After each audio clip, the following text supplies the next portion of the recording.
안녕하세요. 필주 작가입니다. 오늘은 제 친한 회사 동료 이야기부터 해볼까 합니다.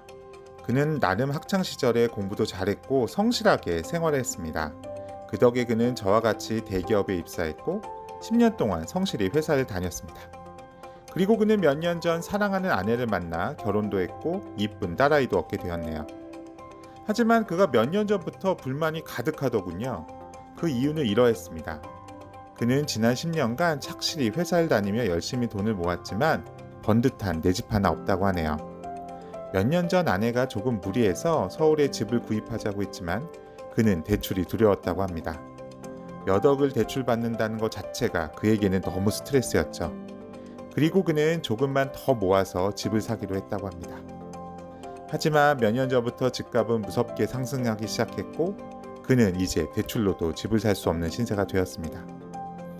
그의 아내는 그를 원망하기 시작했고 그 또한 자포자기한 심정으로 큰 희망 없이 하루하루를 살아가고 있다고 하네요. 혹시 며칠 전에 모 방송국에서 방영된 연예인과 간물주라는 프로그램을 보셨나요? 결론은 이러합니다. 어린 학생들이 되고 싶은 것이 연예인과 건물주인데 연예인들은 과도한 대출과 제도적인 맹점을 이용해서 수십억 원의 시세 차익을 벌고 있다는 것이죠. 이걸 본 사람들의 반응은 크게 두 가지일 거라 생각됩니다. 쯧쯧, 도둑놈이네. 와, 어떻게 저렇게 대출이 잘 나왔지? 분명 불법적인 문제가 있다면 사회적으로 지탄받아야 하는 것이 맞습니다. 다만 자본주의 사회에서만큼은 대출, 레버리지 또한 매우 중요하다고 생각하네요. 결코 제가 부동산 투기를 조장하는 것은 아닙니다.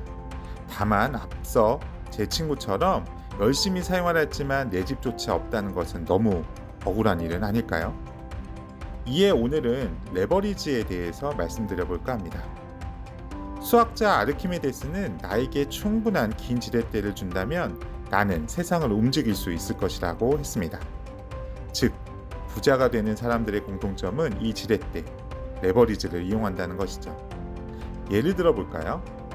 A와 B 모두 10억이 있다고 해보죠.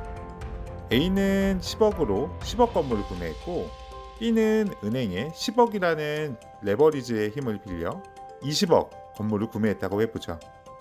10년이 흘러 부동산 가격이 전체적으로 20% 올랐다고 하면 A라는 사람은 2억을 벌지만 B라는 사람은 4억을 버는 효과가 있다는 것이죠. 즉, 부자들은 성공하려면 남을 이용했다는 거네요.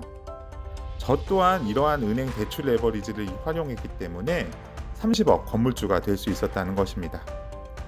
이러한 레버리지는 비단 부동산뿐만이 아닙니다.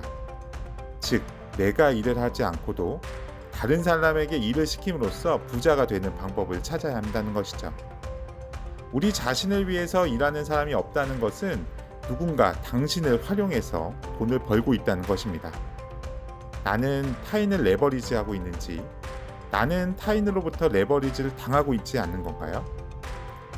대부분의 직장인 월급쟁이들은 회사로부터 레버리지를 당하고 있는 것입니다. 더 회사를 위해 오래 일하고, 더 회사를 위해 일찍 일어나고, 더 회사를 위해 늦게까지 깨어있고, 더 회사를 위해 열심히 움직인다면, 그리고 내 자신을 위해 일하고 있지 않다면 100% 우리는 회사의 레버리지를 당하는 삶인 것이죠. 회사에서 조금 더 벌기 위해 야근을 하면서 더 많은 돈을 벌고 있다고 생각하는 것은 착각일 것입니다. 그건 그저 시간과 돈을 바꾸는 행동에 불과한 것이죠. 더 열심히 했다가는 경제적, 시간적 여유도 없는 은퇴를 맞이하게 되고 자기 자신은 희생되고 말 것입니다. 언제까지 레버리지를 당하고 있으실 건가요? 더 전략적으로 일하고 더 효율적으로 일하면서 내가 해야 할 목적과 가치 있는 일을 회사 밖에서 찾아야 합니다.